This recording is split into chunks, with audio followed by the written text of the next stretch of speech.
సాధారణంగా యుద్ధాల్లో ఎలా ఉంటుందంటే అది ధార్మికమైన యుద్ధమైతే సూర్యాస్తమయానికి యుద్ధాన్ని ఆపు చేస్తారు. అసలు ఇంకా ధార్మికమైన యుద్ధం అయితే ఒక్కొక్క మహానుభావుడు ఎంత ధర్మనిష్టతో ఉంటాడంటే యుద్ధం జరుగుతుండగా కూడా సంధ్యావందనం చేస్తాడు.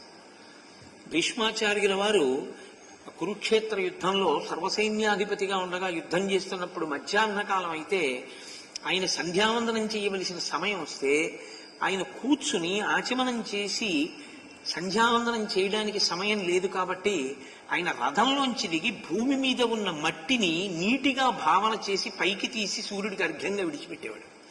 విడిచిపెట్టి మళ్ళీ రథం ఎక్కి యుద్ధం చేసేవాడు. నేను ఈ సందర్భం వచ్చింది కాబట్టి ఒకటి మనవి చేయవలసి ఉంటుంది. నాకు చాలా సంతోషంగా ఉండే విషయం ఏంటంటే, నేను ఉదయం పిల్లలతో మాట్లాడినప్పుడు పిల్లవాడు సాయం సంధ్యావందనం గురించి చాలా ఆర్తితో నాతో మాట్లాడాడు. నేను ఎక్కువ సమయం లేక అతనితో గడపలేక